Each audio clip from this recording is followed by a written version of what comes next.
देखो end AS 16 जो है प्रॉपर्टी प्लांट एंड इक्विपमेंट का है, तो इसके अंदर सबसे पहले तो ये आता है कि ये प्रॉपर्टी प्लांट इक्विपमेंट के अंदर कुछ चीजें तो आउट ऑफ स्कोप है, यानी वो हमारी चर्चा के दायरे में नहीं आती है।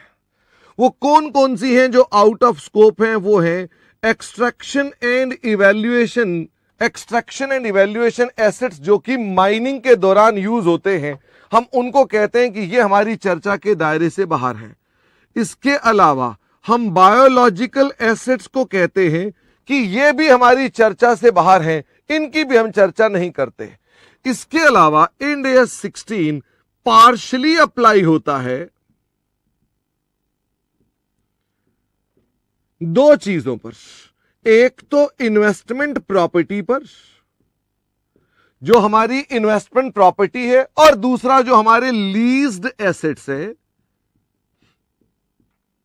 इन पर कितना पार्ट अप्लाई होगा? Relating to depreciation and revaluation, दो चीजों का पार्ट इसमें अप्लाई होगा। तो हम अपने पास कहते हैं कि साहब इंड AS के अंदर जब आप आगे चलते हैं तो सबसे पहले आपको टेस्ट 1 पास करना पड़ता है। टेस्ट 1 क्या है? टेस्ट 1 है आपको डेफिनेशन देखनी पड़ती है ऑफ PPE। तो कुछ चीजों की डेफिनेशन अगर पूरी नहीं होगी तो इंड AS से अपने आप बाहर हो जाएंगे। उस डेफिनेशन में कौन कौन से पॉइंट्स हैं? भाई वो टेंजिबल एसेट्स होने चाहिए। वो एसेट्स क्या होने चाहिए? वो टेंजिबल एसेट्स होने चाहिए। उनमें कई बार इनसिग्निफिकेंट इनटेंजिबल एसेट्स भी हो सकता है, यानी उसमें थोड़ा सा ज्यादा नहीं इनटेंजिबल एसेट भी हो सकता है। अगर सिग्निफिकेंट होता है, अगर सिग्निफिकेंट इनटेंजिबल एसेट होता है तो हम स्प्लिट कर देते हैं और हम सिर्फ टेंजिबल पार्ट को ही केवल अपने पास कंसीडर करते हैं। ये PPE की दूसरी कंडीशन है कि वो हेल्ड किसके लिए होना चाहिए? Held for use. इसका मतलब ये कि अगर वो हेल्ड है किसके लिए? हेल्ड फॉर सेल है, तो इट इज नॉट PPE। अगर मान लीजिए वो हेल्ड है for earning income, earning rental income from investment property, तो that is also not PPE। उसको हम कहते हैं वो PPE नहीं है। तो आप कहेंगे सर फिर हेल्ड फॉर यूज का मतलब क्या हो गया? It can be production of goods,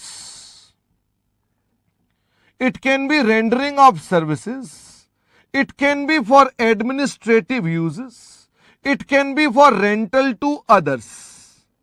ध्यान दें, रेंटल में आके थोड़ा चिंता हो जाती है, क्योंकि मैंने ऊपर मना किया कि मैंने कहा रेंटल नहीं है और यहां मैंने कहा रेंटल है।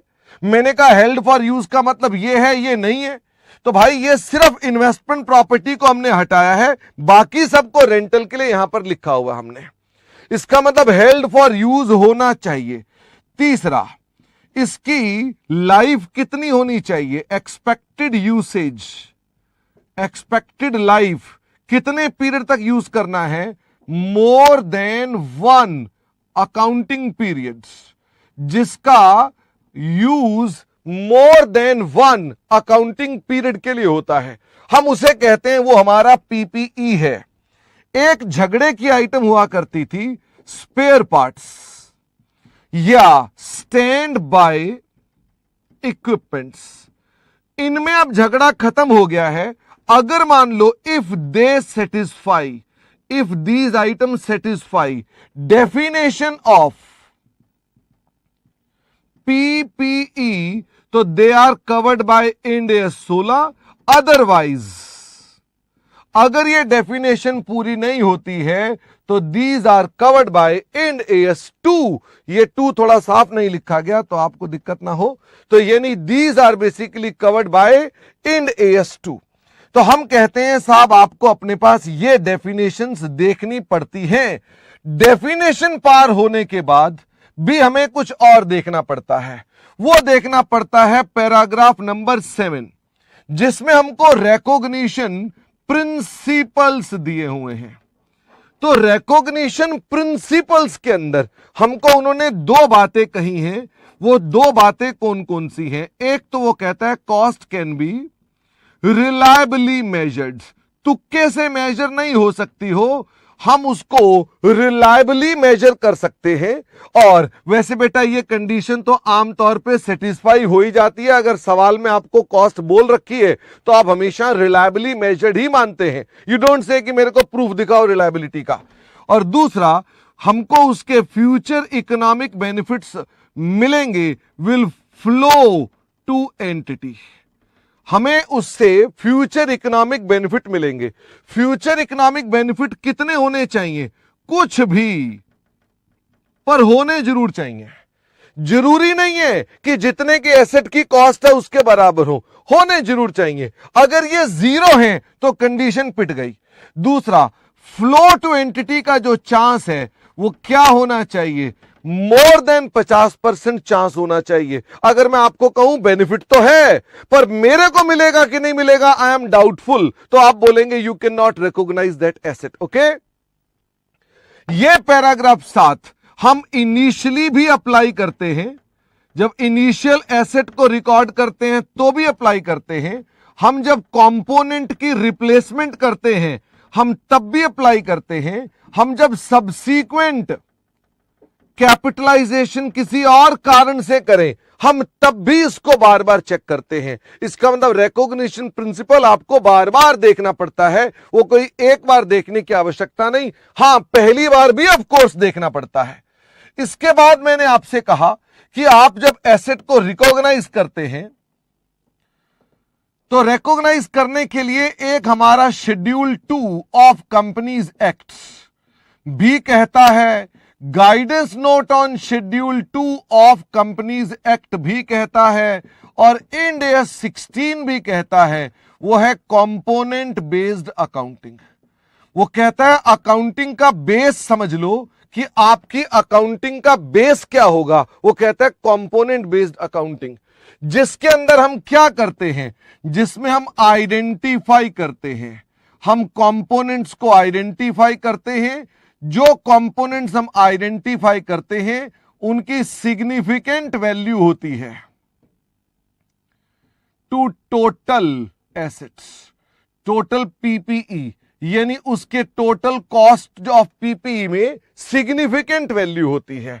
हम उसमें सिमिलर कंपोनेंट्स को हम क्लब कर देते हैं और एक साथ डेप्रिशिएट करते हैं। जो रेजिडुअल कंपोनेंट्स होते हैं उन रेजिडुअल कंपोनेंट्स को हम लोग अपने पास अदर कंपोनेंट्स बना करके दिखाते हैं। और कभी कभी हम रिप्लेसमेंट जब करते हैं, of course replacement is subject to paragraph number 7, हम जब रिप्लेस करते हैं तो हमें ओल्ड कंपोनेंट को डी रिकॉग्नाइज करना पड़ता है। उसके लिए आपको उसकी ओल्ड बुक वैल्यू जो होती है, ओल्ड बुक वैल्यू को राइट ऑफ करना पड़ता है। अगर ये ओल्ड बुक वैल्यू नहीं होती है तो हम करंट कॉस्ट को डिस्काउंट करके उसकी प्रेजेंट वैल्यू से बुक वैल्यू ढूंढकर डी रिकॉग्निशन करते हैं, अगर हमारे पास उसकी वैल्यू पहले नहीं पता है। मेजर इंस्पेक्शन कॉस्ट जो होती है, major inspection cost is considered as component, उसको कंपोनेंट की तरह अलग से डेप्रिशिएट किया जाता है, यानी उसको हम डेप्रिशिएट करते हैं सेपरेटली, और जैसे बाकी कंपोनेंट्स को डी रिकॉग्नाइज करते हैं इसे भी डी रिकॉग्नाइज किया जाता है। ये मैंने आपको अभी तक की सारी बातें बताई हुई थी, ये मैंने प्रिंट आउट ले लिया और ये वीडियो मैंने बंद कर दिया। वीडियो बना है टोटल, जो पढ़ा था हमने पढ़ा था लास्ट क्लास में रिकॉग्निशन ऑफ पीपीई के बारे में, कि हम पीपीई को रिकॉर्ड करते हैं तो कितने पर करते हैं। तो इसका जवाब है हम इनिशियली हमेशा इसे किस पर रिकॉर्ड करते हैं, इनिशियली हमेशा इसको कॉस्ट पे रिकॉर्ड करते हैं। हमारे पास ये जो एसेट्स आते हैं, ये एसेट्स कई तरीके से आ सकते हैं। ये बिजनेस कॉम्बिनेशन से भी आ सकते हैं, यानी अमेलगमेशन सरल भाषा से, गवर्नमेंट ग्रांट से भी आ सकते हैं, हमने कहा इसकी चर्चा 103 करता है, इसकी चर्चा 20 करता है। या ये कंस्ट्रक्ट हो सकते हैं, या ये अक्वायर हो सकते हैं, या ये एक्सचेंज हो सकते हैं। तो हमने पिछली बार कंस्ट्रक्ट की बात की थी और अक्वायर की बात की थी कि इनको अगर हम कहते हैं कॉस्ट पे रिकॉर्ड करना है तो कॉस्ट का मतलब क्या है। तो कॉस्ट में हमने कहा एक तो साहब परचेज प्राइस है। बताओ परचेज प्राइस में क्या माइनस कर देंगे, कोई ट्रेड डिस्काउंट या कोई रिबेट, ये माइनस कर देंगे। इसमें और क्या चीजें जोड़ देंगे, प्लस हम जोड़ देंगे जीएसटी, इंपोर्ट ड्यूटी। लेकिन हमारे पास इनका किसी का भी कोई क्रेडिट नहीं मिलना चाहिए। No tax is refundable. वो टैक्स रिफंडेबल या एडजस्टेबल नहीं होना चाहिए। इसके अलावा हमने कहा हम इसके अंदर और किसे ऐड कर देते हैं, डायरेक्टली एट्रीब्यूटेबल कॉस्ट्स। डायरेक्टली मतलब जिसे हमने एसेट पे खर्च किया है, जिसे हमने एसेट पर डायरेक्टली खर्च किया है।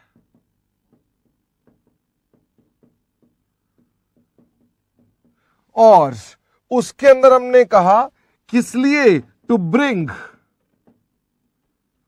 सच assets to present location and condition as intended by management. यानी उस एसेट पर जो खर्च किया है। कुछ बच्चे इनेबलर एसेट के साथ इसे कंफ्यूज कर रहे हैं। इनेबलर एसेट अलग एसेट है, वो आपने बनाया है क्योंकि मेन एसेट के साथ सपोर्ट के लिए चाहिए। लेकिन मैं कह रहा हूं उस एसेट पे खर्च कर दिया है, उस एसेट पर खर्चा कर दिया हमने, ताकि वो एसेट हमारे पास उस लोकेशन और कंडीशन में तैयार हो सके। इसमें कौन कौन से खर्चे थे, इसमें थे जैसे कि साइट प्रिपरेशन एक्सपेंसेस,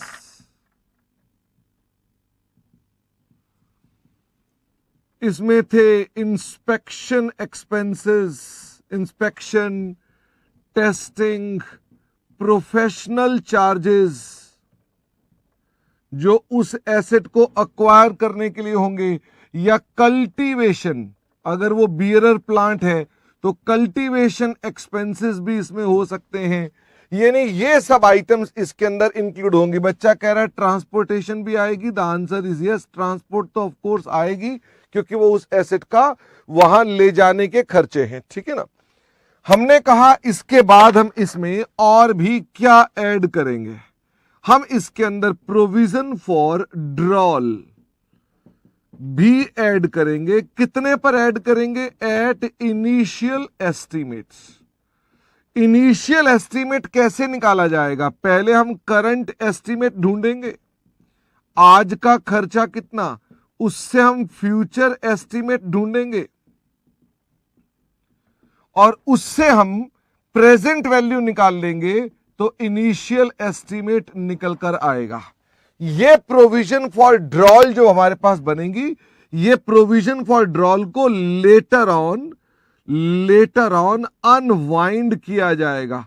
अनवाइंड का मतलब है उस प्रोविजन के ऊपर ब्याज लगा लगा कर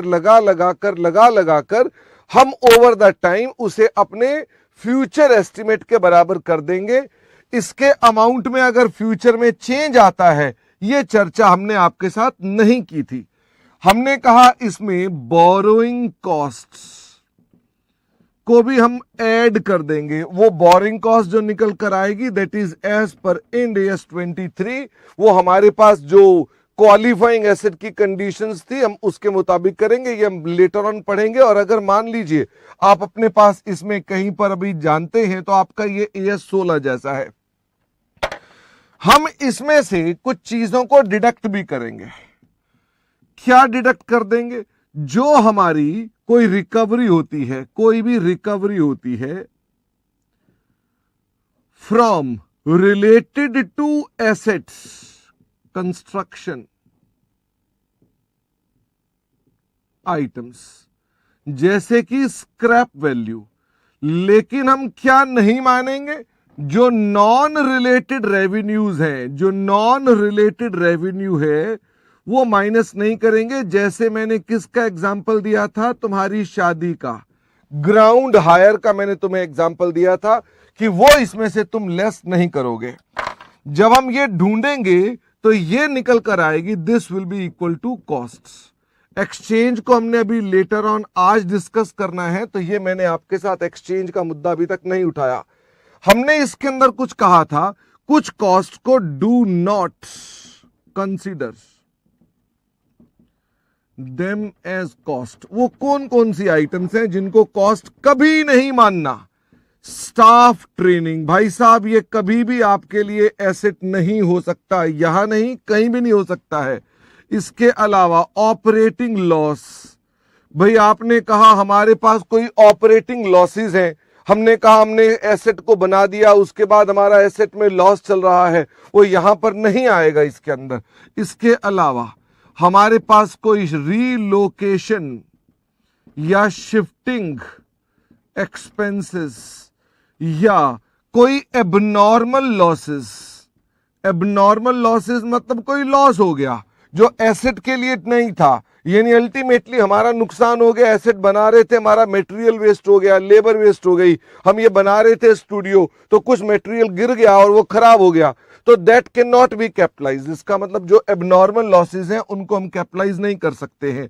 पूजा एक्सपेंसेस, या आपने मुहूर्त किया, कोई ओपनिंग सेरेमनी करी, तो वो सब हमारे पास खर्चे कैपिटलाइज नहीं हो सकते। तो हमने कहा इन बातों का ध्यान रखें।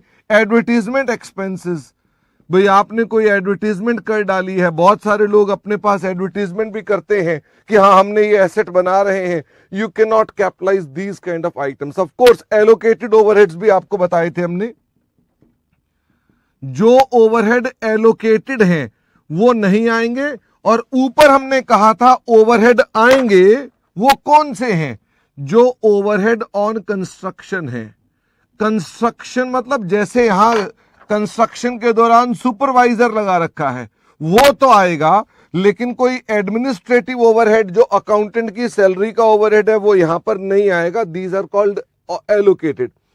पाली ने कहा सर एक इंटरडिपेंडेंट वाला पॉइंट भी आपने कहा था, वो मैंने बात अलग से कही थी, मैं उसको अलग लिख देता हूं कि आप अपने पास inter department profits is not costs. भाई आप ये नहीं कह सकते कि मेरे एक डिपार्टमेंट ने 100 का माल 200 में मुझे दिया तो कॉस्ट 200 हो गई।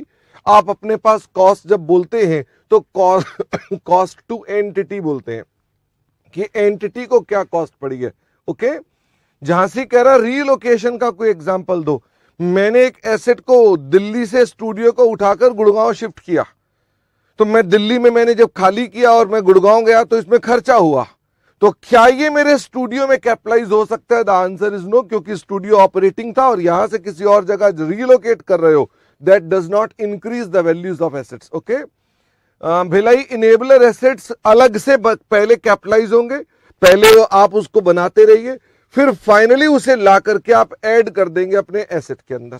ओके, मान लीजिए आप रोड भी बना रहे हैं, बिल्डिंग भी बना रहे हैं, तो रोड को ऊपर अलग कैलकुलेशन कर लो, बिल्डिंग पर अलग कर लो, फिर रोड पूरी हो जाएगी, बिल्डिंग पूरी हो जाएगी, दोनों इकट्ठे कर देंगे और कंपोनेंट्स बना दिए जाएंगे उसके। ओके, चलिए, तो हमने अपने पास इसका वीडियो भी बना दिया। लिसन, देखो दो मॉडल्स हैं जो सब्सीक्वेंट रिकॉग्निशन है, इसके दो मॉडल्स हैं। एक तो कॉस्ट मॉडल है और एक रीवैल्यूएशन मॉडल है। एक कॉस्ट मॉडल है और एक रीवैल्यूएशन मॉडल है। तो कॉस्ट मॉडल में तो कोई प्रॉब्लम ही नहीं है। कॉस्ट मॉडल में क्या है, आपके P&L में जो डेप्रिसिएशन जाएगी क्या बेस्ड ऑन ओरिजिनल कॉस्ट जाएगी?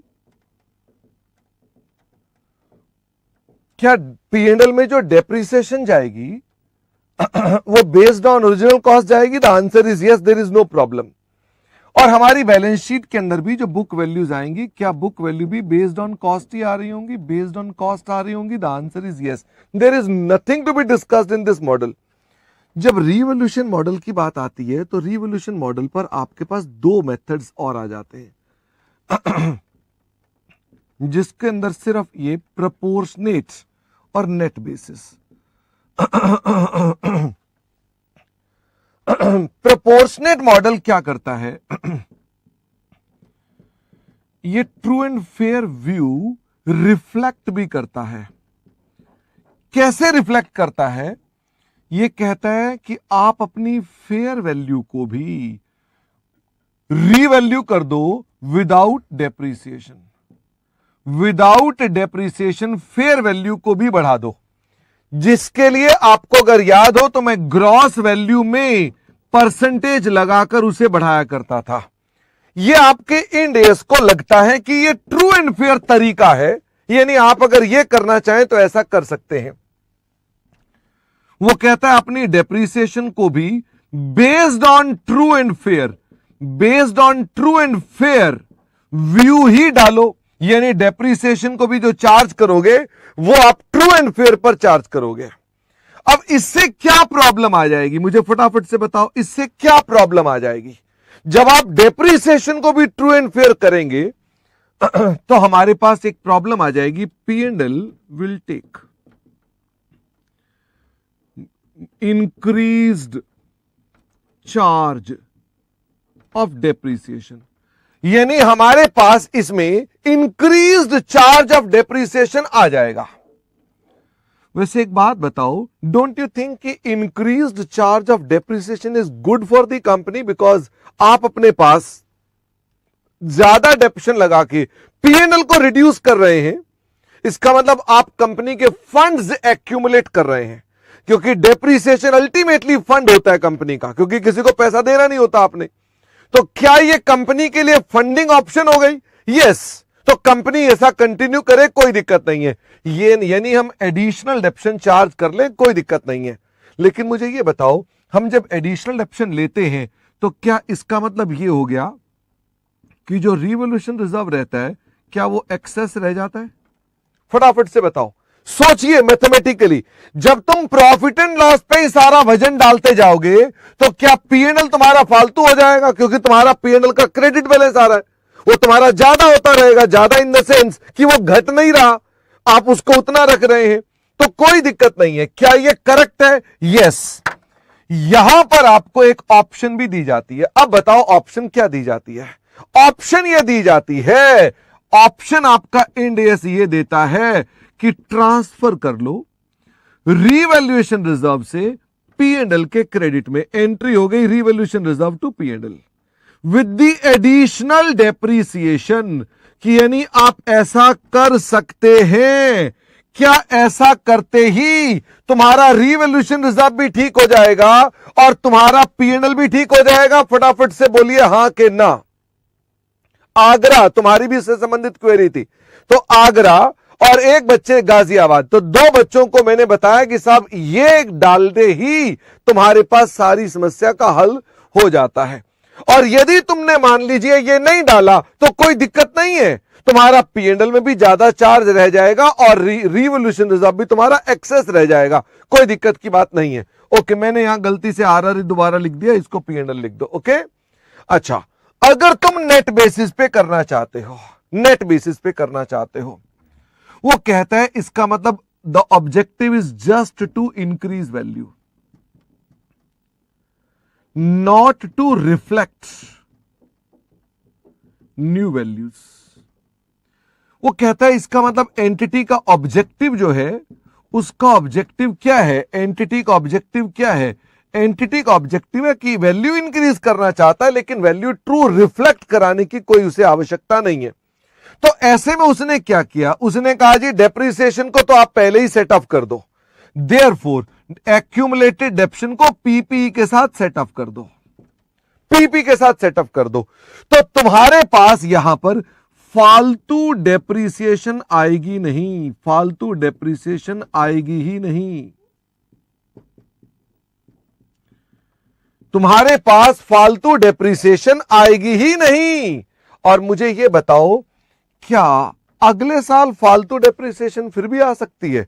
क्योंकि अगले साल तो फिर से आ जाएगी फालतू डेप्रिसिएशन, तो अगले साल फिर से फालतू डेप्रिसिएशन आ सकती है।